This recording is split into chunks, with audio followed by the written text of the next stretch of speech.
ராமேஸ்வரம் அடுத்த சேரான்கோட்டை கடற்கரை பகுதியில் கடல் சீற்றத்துடன் காணப்படுவதால் கடற்கரையோரம் உள்ள வீடுகள் சேதமடைந்துள்ளன. சேரான்கோட்டை கடற்கரை பகுதியில் 500க்கும் மேற்பட்ட நாட்டுப்படகு மீனவர்கள் மீன்பிடி தொழிலில் ஈடுபட்டு வருகின்றனர். கடந்த 2 நாட்களாக ராமேஸ்வரம், பாம்பன், மண்டபம் உள்ளிட்ட இடங்களில் பலத்த சூறைக்காற்றுடன் கனமழை பெய்து வருவதால் சேரான்கோட்டை பகுதியில் கடல் கொந்தளிப்புடன் காணப்படுகிறது. இதனால் கடல் நீர் ஊருக்குள் புகும் அபாயம் உள்ளதாக வேதனை தெரிவிக்கின்றனர். சேரான்கோட்டையில் வசித்து பண்ணிட்டு இருக்கோம். இந்த காற்று மழைக்கு வீடு இடிஞ்சு விழுந்துருச்சு. அதுக்கு எனக்கு ஏதாவது ஒரு நிவாரணம் பண்ணி எனக்கு செஞ்சுட்டாங்க. படகுகளை பாதுகாப்பாக நிறுத்தி வைக்க முடியாமல் அவதிப்பட்டு வருவதாக கூறியுள்ள மீனவர்கள் சேரான்கோட்டை கடற்கரை பகுதியில் தடுப்புச் சுவர் மற்றும் துறைமுக வசதி அமைத்து தரவும் கோரிக்கை விடுத்துள்ளனர். பணி நெருக்கடிகளை களைய வலியுறுத்தி வாக்காளர் பட்டியல் சிறப்பு தீவிர திருத்த பணிகளை நாளை முதல் புறக்கணிப்பதாக வருவாய்த்துறை சங்கங்களின் கூட்டமைப்பு அறிவித்துள்ளது. தமிழ்நாட்டில் தற்போது நடைபெற்று வரும் வாக்காளர் பட்டியல் சிறப்பு தீவிர திருத்த பணிகள் உரிய திட்டமிடல் இன்றியும் பயிற்சிகள் அளிக்காமலும் நடப்பதாகவும் அவசர கதியில் மேற்கொள்ள நிர்பந்தம் செய்யப்படுவதாகவும் புகார் எழுந்துள்ளது. கடும் பணி நெருக்கடியை களைய வலியுறுத்தி தமிழக தலைமை தேர்தல் அதிகாரியிடம் வருவாய்த்துறையினர் முறையிட்டனர். அதற்கு பிறகும் பணி நெருக்கடி அதிகரித்து இருப்பதாக கூறி உள்ள வருவாய்த்துறை சங்கங்களின் கூட்டமைப்பு நாளை எஸ்ஐஆர் பணிகளை முழுமையாக புறக்கணிப்பதாக அறிவித்துள்ளது. படிவங்கள் பெறுதல், இணையத்தில் பதிவேற்றம் செய்தல், எஸ்ஐஆர் ஆய்வு கூட்டங்கள் என வாக்காளர் பட்டியல் தொடர்பான அனைத்து பணிகளையும் முற்றாக புறக்கணிப்பதாக அந்த அமைப்பினர் கூறியுள்ளனர். எஸ்ஐஆர் பணிக்கு உரிய கால அவகாசம் வழங்க வேண்டும். வாக்குச்சாவடி நிலைய அலுவலர், கண்காணிப்பாளர் உள்ளிட்ட அனைத்து நிலை அலுவலர்களுக்கும் உரிய பயிற்சி அளிக்க வேண்டும். பணிப்பளுவை கருத்தில் கொண்டு 1 மாத கால ஊதியத்தை மதிப்பூதியமாக வழங்க வேண்டும் என்பன போன்ற கோரிக்கைகளை வலியுறுத்தியுள்ளனர். செம்பரம்பாக்கம் ஏரியிலிருந்து வெளியேற்றப்படும் உபரி நீரின் அளவு அதிகரிக்கப்பட்டுள்ளது. ஏரியிலிருந்து 600 கன அடி நீர் வெளியேற்றப்பட்டு வந்த நிலையில் தற்போது வினாடிக்கு 1200 கன அடியாக உயர்த்தப்பட்டிருக்கிறது.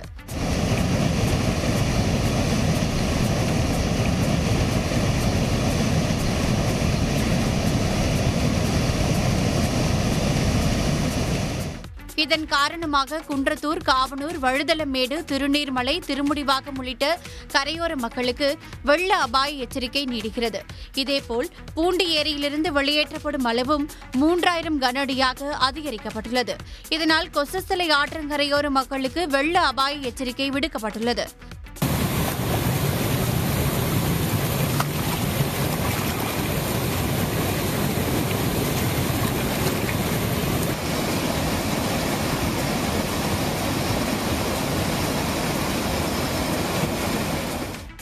புழல், சோழவரம் ஏரியிலிருந்து கொசஸ்தலை ஆற்றுக்கு திறக்கப்பட்டு வரும் உபரி நீரின் அளவும் உயர்த்தப்பட்டிருக்கிறது. வீட்டு வசதி மற்றும் நகர்ப்புற வளர்ச்சித்துறை சார்பில் சென்னை அண்ணா நகரில் கட்டப்பட்டுள்ள புதிய அலுவலக கட்டிடத்தை முதலமைச்சர் மு.க.ஸ்டாலின் காணொலி காட்சி வாயிலாக திறந்து வைத்தார். தலைமைச் செயலகத்தில் நடைபெற்ற நிகழ்ச்சியில் கலந்து கொண்ட முதலமைச்சர் கட்டடம் மற்றும் மனை விற்பனை ஒழுங்குமுறை குழுமம் மற்றும் மேல்முறையீட்டு தீர்ப்பாயத்திற்கான 97 கோடி ரூபாய் செலவில் கட்டப்பட்டுள்ள அலுவலகத்தை திறந்து வைத்தார். இந்த நிகழ்ச்சியில் தலைமை செயலாளர் உள்ளிட்ட அதிகாரிகள் கலந்து கொண்டார்கள். திருவண்ணாமலை அண்ணாமலையார் கோயிலில் நடிகை ஸ்ரீலீலா குடும்பத்துடன் சாமி தரிசனம் செய்தார். சுதா கொங்கரா இயக்கத்தில் நடிகர் சிவகார்த்திகேயன் நடிப்பில் உருவாகியுள்ள பராசக்தி திரைப்படம் வெற்றி பெற வேண்டி திருவண்ணாமலைக்கு வந்த ஸ்ரீலீலா அண்ணாமலையாரை வழிபட்டார். பின்னர் அம்மன் சன்னிதானம் முன்பு அகண்ட தீபம் ஏற்றி சிறப்பு வழிபாடு நடத்தினார்.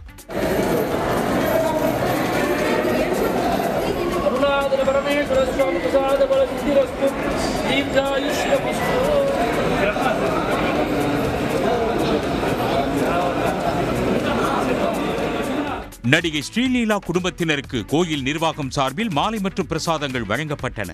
கோயிலில் கூடியிருந்த பக்தர்கள் அவருடன் புகைப்படம் எடுத்து மகிழ்ந்தனர். கொடைக்கானல் பிரதான சாலைகளில் கடும் பனிமூட்டம் நிலவுவதால் வாகன ஓட்டிகள் கடும் சிரமத்துக்குள்ளாகி உள்ளார்கள். கொடைக்கானலில் கடந்த சில நாட்களாகவே காலநிலை மாறி மாறி நிலவுகிறது. இந்த நிலையில் கொடைக்கானல் நகர் பகுதியான அண்ணா சாலை, பேருந்து நிலையம், மூஞ்சிகள், நாயுடுபுரம், செண்பகனூர், கிராம பகுதிகளான பெருமாள்மலை, அடுக்கம், பண்ணைக்காடு, வடகவுஞ்சியில் வழக்கத்துக்கு மாறாக முற்பகலிலும் அதிக அளவில் பனிமூட்டம் காணப்பட்டது. எதிரே வரும் வாகனங்கள் கூட தெரியாத அளவுக்கு பனிமூட்டம் நிலவியதால் வாகன ஓட்டிகள் முகப்பு விளக்குகளை எரிய விட்டபடி சென்றனர்.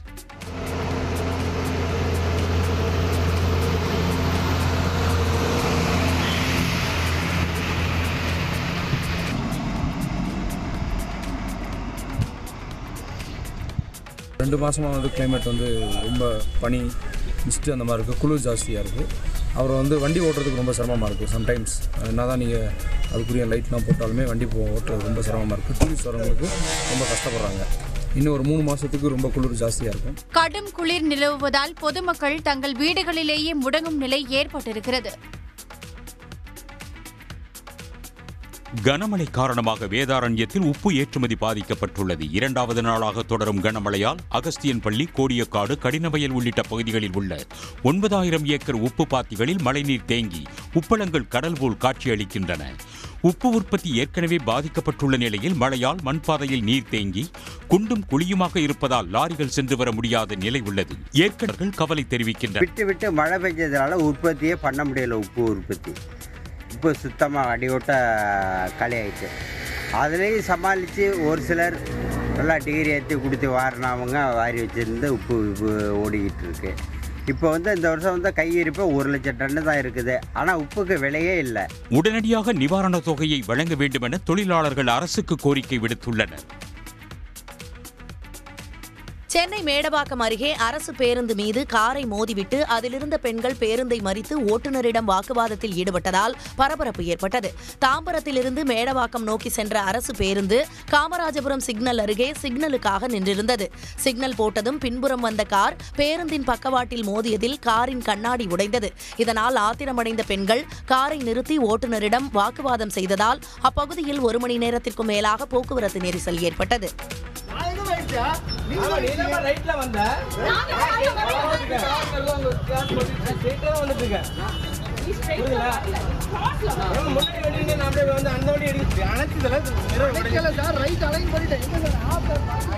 போலீசார் இருதரப்பினரையும் காவல் நிலையம் அழைத்துச் சென்று எழுதி வாங்கிக் கொண்டு அனுப்பி வைத்தனர். 72வது கூட்டுறவு வார விழாவையொட்டி திருவள்ளூர் பேருந்து நிலையம் அருகே தெருக்கூத்து மூலம் விழிப்புணர்வு ஏற்படுத்தப்பட்டது. கூட்டுறவு சங்கங்கள் மூலமாக வழங்கப்படும் பயிர், நகை, மகளிர் சுய உதவிக்குழு கடன் மற்றும் அதன் நன்மைகள் குறித்து தெருக்கூத்து கலைஞர்கள் விழிப்புணர்வு ஏற்படுத்தினர்.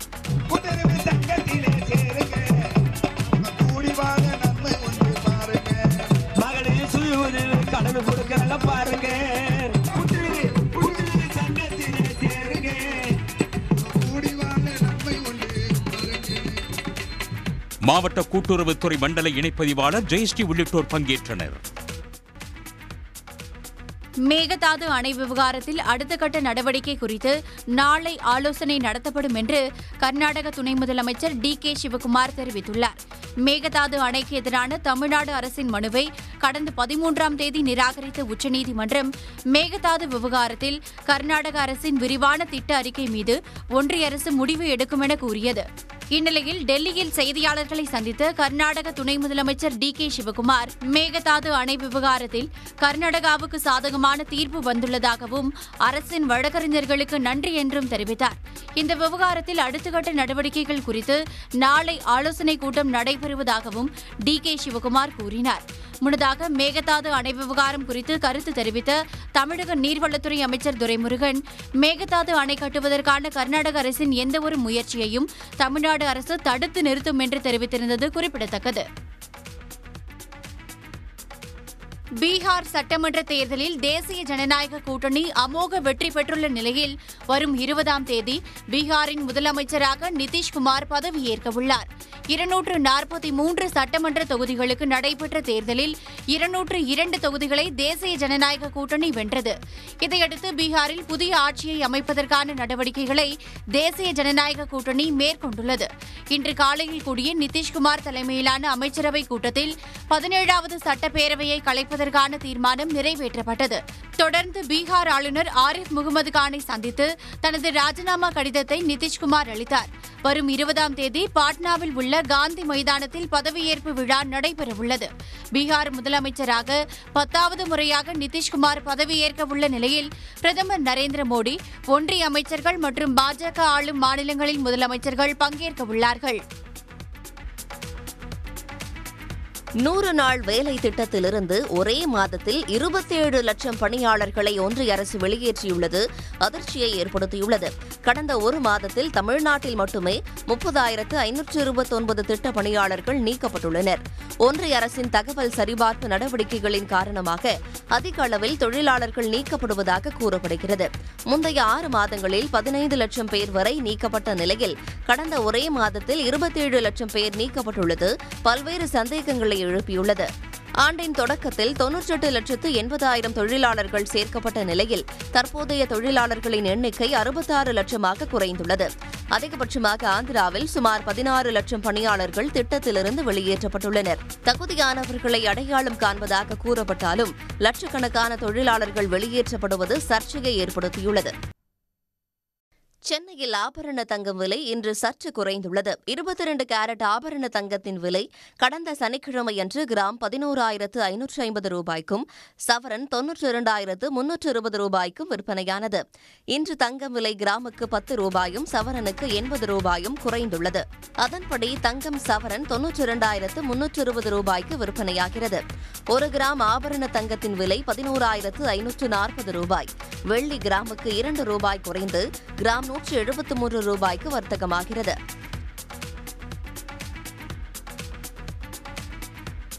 சென்னை டெல்லி இடையேயான ஏர் இந்தியா நிறுவன விமானங்கள் தொழில்நுட்ப கோளாறு காரணமாக இன்று காலை தாமதமாக புறப்பட்டுச் சென்றன. சென்னையில் இருந்து காலை 6 மணிக்கு டெல்லி செல்ல வேண்டிய ஏர் இந்தியா விமானம் சுமார் 2 மணி நேரம் தாமதமாக காலை 8:05 மணிக்கு புறப்பட்டுச் சென்றது.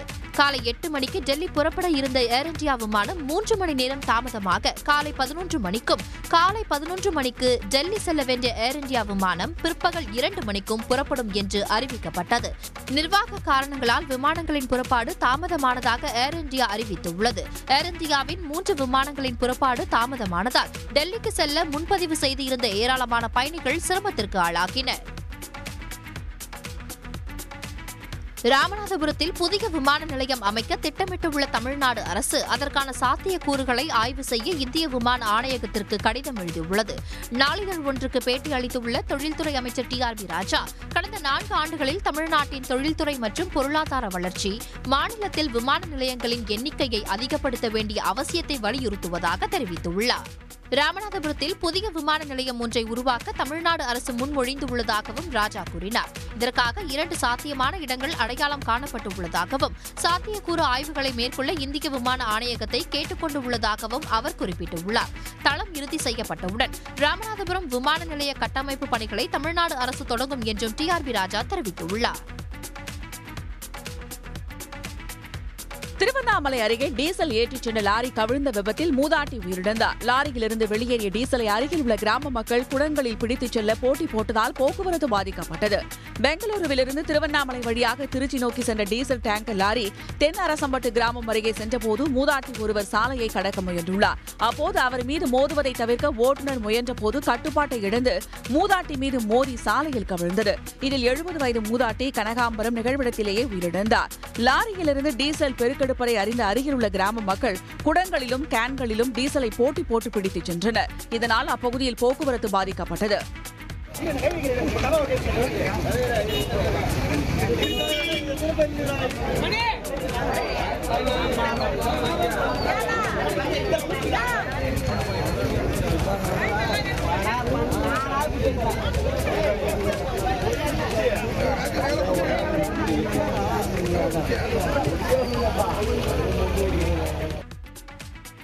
கோவை மாவட்டம் வால்பாறையிலிருந்து அதிரப்பள்ளி செல்லும் சாலையில் பராமரிப்பு பணி நடைபெற உள்ளதால் நாளை முதல் போக்குவரத்து நிறுத்தப்படுவதாக அறிவிக்கப்பட்டுள்ளது. வால்பாறை அதிரப்பள்ளி சாலையில் கூமாட்டி பகுதியில் உள்ள பாலம் சில மாதங்களுக்கு முன்பு உடைந்து சேதமடைந்தது. பாதுகாப்பு கருதி ஏற்கனவே கனரக வாகனங்களுக்கு தடை விதிக்கப்பட்டிருந்தது. இந்த நிலையில் சாலை பராமரிப்பு மற்றும் கட்டுமான பணிக்காக நாளை முதல் அனைத்து வாகனங்களுக்கும் கேரள வனத்துறை தடை விதித்துள்ளது. வால்பாறை அடுத்துள்ள மழுக்கப்பாறை முதல் வாழைச்சால் வரை போக்குவரத்து தடை செய்யப்பட்டுள்ளது. சாலக்குடி சென்று அதிரப்பள்ளி செல்லலாம் என கூறப்பட்டுள்ளது. போக்குவரத்து நிறுத்தத்தால் கூமாப்பட்டி, பூமியார், கொழுத்து உள்ளிட்ட பழங்குடியின கிராம மக்கள் அத்தியாவசிய பொருட்கள் வாங்கவும் மருத்துவ சேவைகள் பெறவும் நீண்ட தூரம் பயணம் செய்ய வேண்டிய நிலை உள்ளது. தோட்ட தொழிலாளர்கள், விவசாயிகள், உள்ளூர் வணிகர்கள் நேரடியாக பாதிக்கப்படுவார்கள் என கூறப்படுகிறது. கார்த்திகை தீபத்தை முன்னிட்டு திருவண்ணாமலையில் மேற்கொள்ளப்பட்டுள்ள பாதுகாப்பு ஏற்பாடுகள் குறித்து அறிக்கை தாக்கல் செய்ய கோரிய மனுவுக்கு வரும் 24ஆம் தேதிக்குள் பதிலளிக்க தமிழ்நாடு அரசுக்கும் மாவட்ட நிர்வாகத்துக்கும் டிஜிபிக்கும் சென்னை உயர்நீதிமன்றம் உத்தரவிட்டுள்ளது. திருவண்ணாமலை கார்த்திகை தீப திருவிழாவுக்கு லட்சக்கணக்கான பக்தர்கள் வருவார்கள் என்பதால் நெரிசல் சம்பவங்களை தடுக்க நடவடிக்கை எடுக்க வேண்டும் என்று வழக்கறிஞர் யானை ராஜேந்திரன் உயர்நீதிமன்றத்தில் வழக்கு தாக்கல் செய்துள்ளார். கண்காணிப்பு கேமராக்களை பொருத்தி கூட்டத்தை கண்காணிக்க வேண்டும், வாகனம் நிறுத்துவதற்கு போதுமான வசதிகளை ஏற்படுத்தி கொடுக்க வேண்டும், கிரிவல பாதையில் கடைகள் அமைக்க அனுமதிக்க கூடாது என்று மனுவில் கோரப்பட்டுள்ளது. திருவண்ணாமலையிலே இந்த மகாதீபத்துக்கு நிச்சயமாக ஒரு 40-50 லட்சம் பேர் வரத்துக்கு இருக்கிறாங்க. அவங்களுக்கு பாதுகாப்பு வேணும், ஒரு கோஆர்டினேஷன் வரணும், எல்லா டிபார்ட்மெண்ட்டும் 10 நாளைக்கு 24 ஹவர்ஸ் ஒர்க் பண்ணணும் அப்படின்னு கேட்டு மேலும் இம்மீடியட்டாக மீட்டிங் கண்டக்ட் பண்ணி அதனுடைய அறிக்கையை இங்கே இந்த கோர்ட்டில் சமர்ப்பிக்கணும்னு கேட்டேன். இந்த வழக்கை விசாரித்த நீதிபதி BP பாலாஜி, தமிழ்நாடு அரசு, திருவண்ணாமலை மாவட்ட நிர்வாகம், காவல்துறை வரும் 24ஆம் தேதிக்குள் பதிலளிக்க உத்தரவிட்டு விசாரணையை ஒத்திவைத்தார். கரூர் வெண்ணெய்மலை கோயிலுக்கு சொந்தமான நிலத்தில் உள்ள ஆக்கிரமிப்புகளை அறநிலையத்துறை அகற்றி வருவதை கண்டித்து மக்கள் காத்திருப்பு போராட்டத்தில் ஈடுபட்டனர். மக்களுக்கு ஆதரவாக அனைத்து கட்சியினரும் போராட்டத்தில் பங்கேற்றனர். உயர்நீதிமன்ற மதுரை கிளை உத்தரவின்படி கரூர் வெண்ணெய்மலை பாலசுப்பிரமணிய கோயிலுக்கு சொந்தமான இடங்களில் உள்ள ஆக்கிரமிப்புகளை அகற்றும் பணி நடைபெற்று வருகிறது. இதற்கு எதிர்ப்பு தெரிவித்து அப்பகுதி மக்கள் 500க்கும் மேற்பட்டோர் கோயில் முன்பு அமர்ந்து காத்திருப்பு போராட்டத்தில் ஈடுபட்டனர். திமுக, அதிமுக, காங்கிரஸ், விசிக, பாமக, கம்யூனிஸ்ட் கட்சியினர் என அனைத்து கட்சியினரும் போராட்டத்தில் பங்கேற்றனர். இதில் காங்கிரஸ் MP ஜோதிமணி, அதிமுக முன்னாள் அமைச்சர் MR விஜயபாஸ்கர் உள்ளிட்டோர் இருந்தனர். பணியிடை நீக்கம் செய்யப்பட்ட சாம்சங் தொழிலாளர்கள் 27 பேருக்கு பணி வழங்க கோரி CITU தொழிற்சங்கத்தினருடன் பாதிக்கப்பட்ட தொழிலாளர்கள் காஞ்சிபுரம் மாவட்ட ஆட்சியர் அலுவலகத்துக்கு பேரணியாக புறப்பட்டனர். சுங்குவார் சத்திரத்தில் இருந்து புறப்பட்ட 32 பேரையும் போலீசார் தடுத்து நிறுத்தி கைது செய்ததால் இரு தரப்புக்கும் இடையே தள்ளுமுள்ளு ஏற்பட்டது.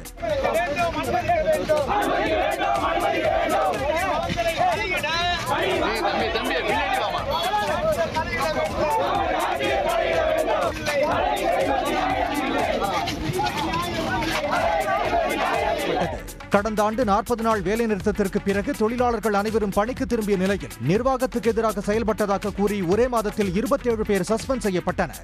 6 மாதங்களை கடந்தும் அவர்களுக்கு வேலைவாய்ப்பு வழங்கப்படவில்லை. இதை கண்டித்தும் இப்பிரச்சனையில் மாவட்ட ஆட்சியர் தலையிட கோரியும் அவர்கள் காஞ்சிபுரத்துக்கு பேரணியாக புறப்பட்டனர். தெலுங்கானா மாநிலம் கேசமுத்திரம் ரயில் நிலையத்தில் ஒருவர் நூலிழையில் உயிர் தப்பிய சம்பவம் பரபரப்பை ஏற்படுத்தியது.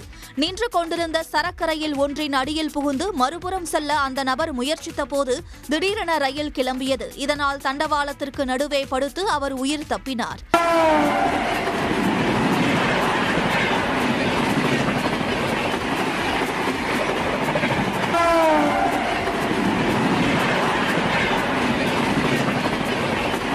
ரயில் நிலையத்தில் இருந்த பயணிகள் கூச்சலிட்டதால் சரக்கு ரயில் உடனடியாக நிறுத்தப்பட்டதை அடுத்து அந்த நபர் தண்டவாளத்திலிருந்து எழுந்து சென்றார். வரும் 22ஆம் தேதி வங்கக்கடலில் மேலும் ஒரு புதிய குறைந்த காற்றழுத்த தாழ்வு பகுதி உருவாக வாய்ப்பு இருப்பதாக வானிலை ஆய்வு மையம் தெரிவித்துள்ளது. தென் இலங்கை கடலோர பகுதிகளுக்கு அப்பால் உள்ள தென்மேற்கு வங்கக்கடல் பகுதிகளில் காற்றழுத்த தாழ்வு பகுதி நிலவுகிறது.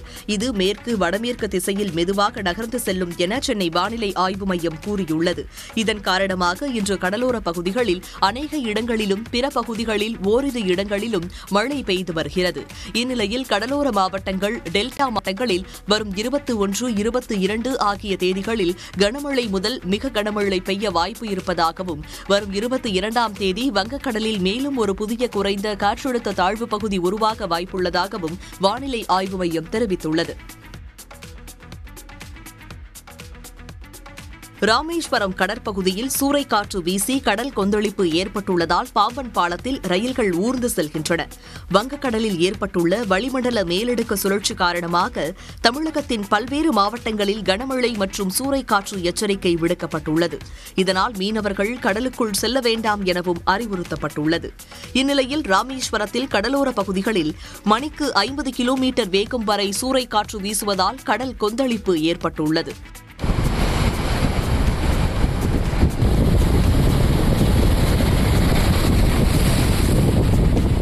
பாதுகாப்பு கருதி பாம்பன் பாலத்தில் இயக்கப்படும் ரயில்களின் வேகம் கணிசமாக குறைக்கப்பட்டுள்ளதால் ரயில்கள் ஊர்ந்து செல்கின்றன.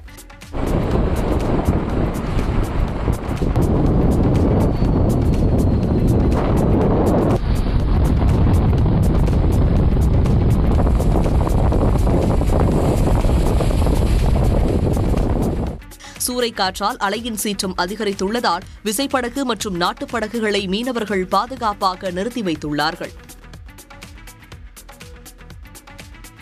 டாஸ்மாக் வழக்கில் அமலாக்கத்துறையின் மனுவை தள்ளுபடி செய்து உச்சநீதிமன்றம் உத்தரவிட்டுள்ளது.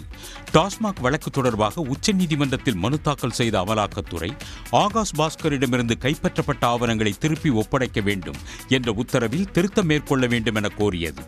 இந்த மனு உச்சநீதிமன்ற நீதிபதி ஜே.கே. மகேஸ்வரி தலைமையிலான அமர்வு முன்பு விசாரணைக்கு வந்தது. அப்போது வழக்கு விசாரணை நடைபெற்றுக் கொண்டிருப்பதால் ஆவணங்களை திரும்ப ஒப்படைக்கும் உத்தரவில் திருத்தம் செய்ய வேண்டும் என அமலாக்கத்துறை சார்பில் ஆஜரான வழக்கறிஞர் கோரிக்கை விடுத்தார். இதனை ஏற்க மறுத்த நீதிபதிகள் உயர்நீதிமன்றம் பிறப்பித்த உத்தரவில் தலையிட முடியாது என்றும் உத்தரவில் எந்த திருத்தமும் செய்ய முடியாது என்றும் கூறி அமலாக்கத்துறையின் மனுவை தள்ளுபடி செய்தனர். உச்சநீதிமன்றத்தில் நடைபெற்ற 2 மது தயாரிப்பு நிறுவனங்களுக்கு இடையிலான வணிக குறியீடு தொடர்பான வழக்கில் நீதிபதியின் கேள்விகள் நீதிமன்ற இறுக்கத்தை களைவதாக அமைந்தது. விஸ்கி வகை மது தயாரிப்பில் ஈடுபட்டுள்ள 2 நிறுவனங்களுக்கு இடையே தயாரிப்பின் தனித்துவத்தை உணர்த்தும் வணிக குறியீடு தொடர்பான வழக்கு நீதிபதி சூரியகாந்த் முன்னிலையில் விசாரணைக்கு வந்தது. அப்போது மூத்த வழக்கறிஞர் முகுல் ரோத்தகி முதலில் விஸ்கி பாட்டிலை நீதிமன்றத்தில் அறிமுகப்படுத்தினார். அதனை பார்த்த நீதிபதி, நீங்கள் கூறும் அளவுக்கு உள்ளே இருக்கும் பொருள் இருக்காது என்று கருதுவதாக தெரிவித்தார். இதையடுத்து டெட்ரா பாக்கெட்டில் உள்ள விஸ்கியை முகுல் ரோத்தகி காண்பித்ததும் இது என்ன ஜூஸா என நீதிபதி கேட்டது நீதிமன்ற அறையை கலகலப்பாக்கியது. மேலும் இந்த வகை பாக்கெட்களில் மது விற்பனை செய்யப்படுவதை இப்போதுதான் பார்ப்பதாகவும் அவர் கூறினார்.